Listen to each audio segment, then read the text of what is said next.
Hi, and welcome to John's Tarot. This is my Tuesday edition, podcast only version. Today's episode, Synchronicity, a sign of spiritual awakening, from my Soul Awakening series. Hi, I'm John, and today we're exploring a phenomena that so many spiritual seekers encounter, sometimes quietly, sometimes explosively: synchronicity. If you have ever felt the universe was communicating with you, nudging you, arranging meaningful coincidence that defy probability, if you ever felt that life itself became a mirror for your inner world, you may already be experiencing a spiritual awakening. Synchronicity is more than a coincidence. It is meaning breaking through the cracks of ordinary reality. Today we will explore what synchronicity actually is, why it increases during awakening, how it fits into depth psychology and tarot, how to tell healthy synchronicity from projection, and how it guides the individuation process. So settle in. This episode may validate experiences you've never spoken aloud. So what is synchronicity? Carl Jung defined synchronicity as meaningful coincidence without causal connection. Two events appear unrelated on the surface, yet the meaning they carry for you is undeniable. For example, thinking of someone and a call moments later, seeing a specific symbol repeatedly during a major life transition, hearing the exact phrase you needed from a stranger, tarot cards reflecting thoughts you haven't even spoken. Synchronicity is the psyche and the world speaking the same language. Jung believed synchronicities arise when the inner world and the outer world align around a deeper pattern, what he called the self. This is why synchronicity tends to show up during times of crisis, transformation, recovery, spiritual work, or psychological growth.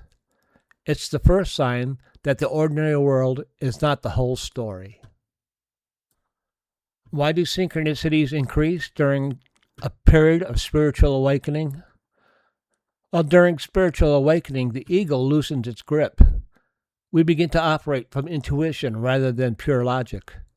We become receptive, aware, open. As the conscious mind opens up, unconscious material rises. Dreams become vivid. Intuition sharpen. Symbols appear spontaneously.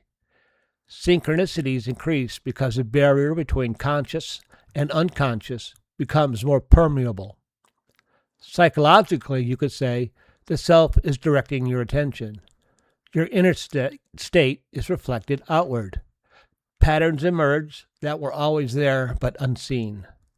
Spiritually, you could say you are being guided. Your vibration is rising. The universe is responding. You are moving into alignment. Whichever language you prefer, the experience is the same. Life begins to feel orchestrated. Here are some of the common forms of synchronicity during awakening. People often report 1. Recurring numbers or symbols, such as 1111, 222, 444, or animals appearing repeatedly, or a tarot archetype showing up everywhere. 2. Perfectly timed messages. A book falls open to the exact answer. Someone says a sentence you've needed to hear. A random conversation solves your problem. 3. Dreams connecting to real-life events. Dream symbols appearing the next day. Dream guidance matching waking intuition. 4. Meeting the right person at the right time. Connections that feel destined. Teachers, partners, healers, or old friends returning. 5. Emotional resonance. A sense of change, shock, a recognition, a feeling this means something. During awakening, synchronicities cluster. They form patterns. They feel alive. This is the psyche's way of saying, pay attention, something is unfolding.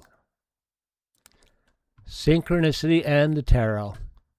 The tarot is synchronicity in action. When you shuffle the deck, you're engaging the unconscious. The card you pull is not random. It's meaningful because you pulled it at that moment, in that inner state. Jung called this the causal connecting principle. A tarot reading taps into the unconscious, the collective field, archetypal patterns, energetic resonance.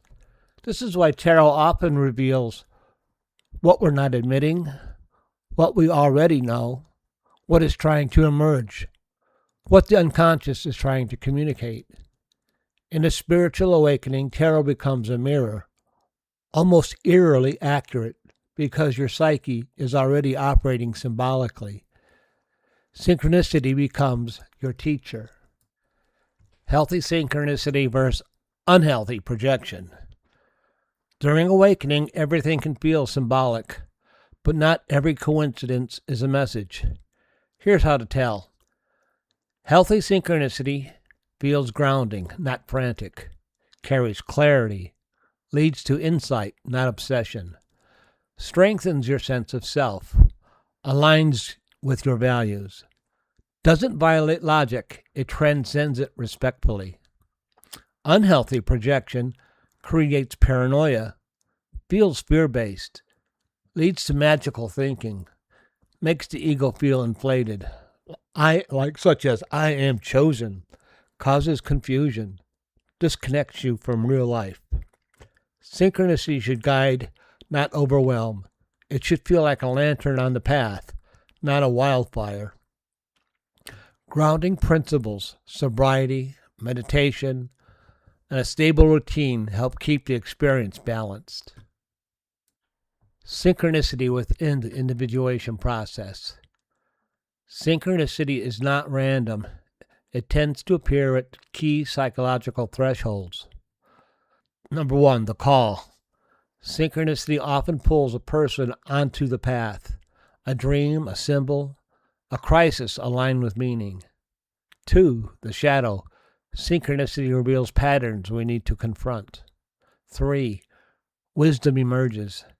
Synchronicity guides, teaches, or provides symbols that appear exactly when we need them. 4, encounter with the self. Here, synchronicities may become profound. Cosmic timing, deep symbolic dreams, feeling guided or watched over, integration.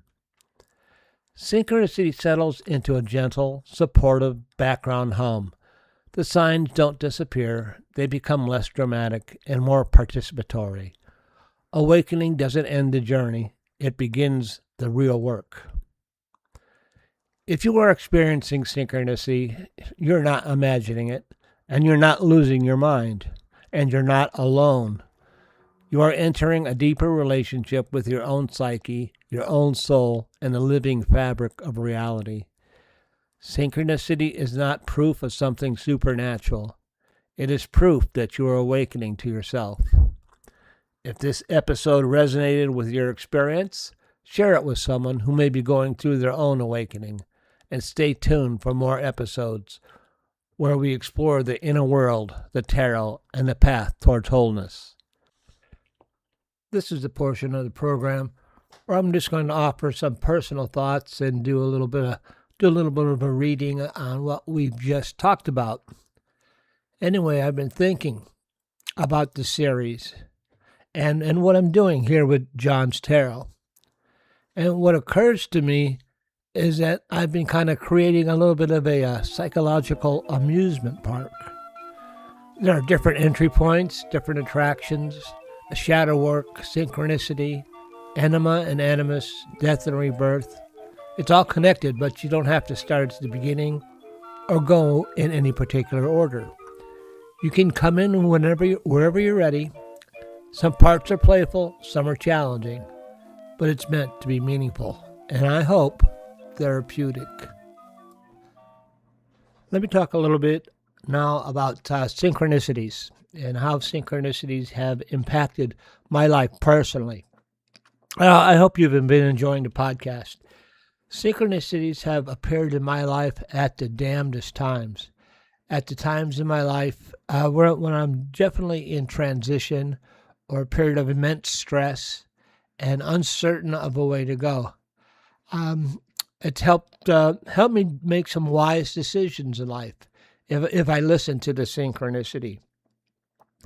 And some of them have been so detailed and intricate, where I've had to ask myself, this is coming from outside of me. It's got to be. I'm not sure whether it's coming from outside of me or inside of me, or some combination of it. But definitely, they've appeared at some very important periods in my life. And I hope, and if they are happening to you, if you're experiencing synchronicities, you're not going crazy, you're not going mad. This is a normal part of awakening. You're just awakening. And that the problem with synchronicities is it's telling you you're on that path. Not everybody has synchronicities. Not everybody has these God shots. And that once you are on the path of awakening, there is no turning around. I'm afraid that there's no turning around from the path. There's no unexperiencing a synchronicity. Once it's happened to you, it just kind of happened. So let's go ahead and do a quick tarot reading. I'll just do a 3-card reading and throw a couple of runes and ask the tarot, why do you think we are given synchronicities? Why do you think we are given synchronicities? My ability to read tarot is a gift, an expression of divine love, and I'm here to share it with you in that same spirit. I hope you've been enjoying the series. My next topic coming up is as Death and Rebirth, the alchemical heart of transformation. That'll be episode 8. So I'm coming up to 8, 9, and 10, and I'm going to wrap up this series, and we'll see where I go from there. Send me an email. Let me know if you've been enjoying this series, if you've been enjoying this psychological amusement park I've built. All right. Why are we given synchronicities? What is why have we been given synchronicities? That's kind of a weird question. Why have we been given synchronicities? All right, why have we been given synchronicities? 3 cards. We'll see what they gave me. My first card is the Magician. Very appropriate card. Second card is the Seven of Pentacles. And the third card, I'm just amazed. Third card is the Moon. Let me throw some runes on this too. I should get this kind of cards. Comes right up. Okay, for the Magician, Odin Freya, please help guide this reading. For the Magician, the Seven of Pentacles and the Moon. Why are we being given synchronicities? And my first rune, I believe that one is called Iwaz. I always remember what the runes mean. Sometimes I have difficulty remembering the names of them. We are not saints. My second rune for the Seven of Pentacles is Radio. Part of the journey. And then for the Moon, the rune is called Thuraz. That's an easy reading. So the Magician, the very first card, you see a man with his... you see the Magician, and the table in front of him is a cup, a pentacle, a sword, and a wand. And he's pointing towards heaven, and the other finger is pointing towards earth. As above, so below, with the infinity signal over his head.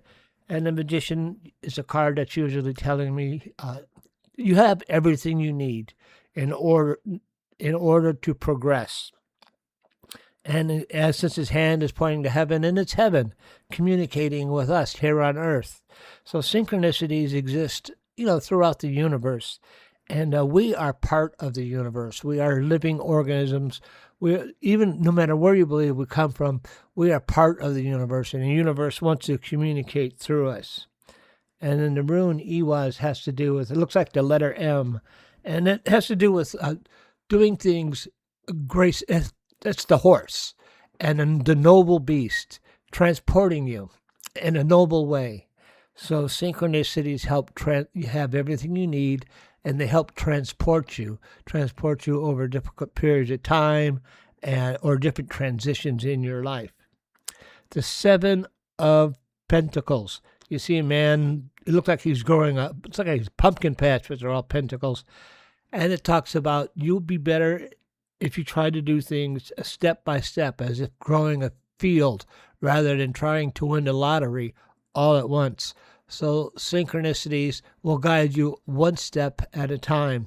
They won't take you to the very end of your journey, but they'll take you over difficult transitions, over one particular step.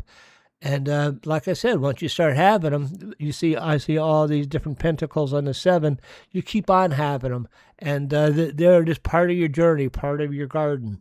And they're telling you you're on the right path. And it's about a journey. Radio also has to do with the wagon and being on the journey and being on the right path. And then the third card is the moon. Synchronicities help guide us. And in the moon, you see the crab coming out of the water, the two dogs, which I described as Animus and Anima, the two towers, Bokan and Jakin, and the moon guiding you darkly. They're there to guide you on your path. And as they guide you on your path, you enter new dimensions of awareness, new dimensions of individuation, new dimensions of consciousness, and that's what the rune Thuraz is about. As you get a synchronicity, you're standing at the doorway, and you look back, and you look back at how far you've traveled to bring you up to the doorway, and then you think about everything you've experienced, and then you look forward before you step through the doorway. What will the new life bring? So I'm going to go ahead and wrap this up for today. I hope you've enjoyed my little thing on synchronicities. This was Synchronicities Part 2. And tune in this Friday as I do my episode on death, rebirth, and the heart of a chemical transformation. So until then, be careful, be cool, be kind. Remember, have courage, find faith, and I will see you all this Friday. Okay, bye-bye.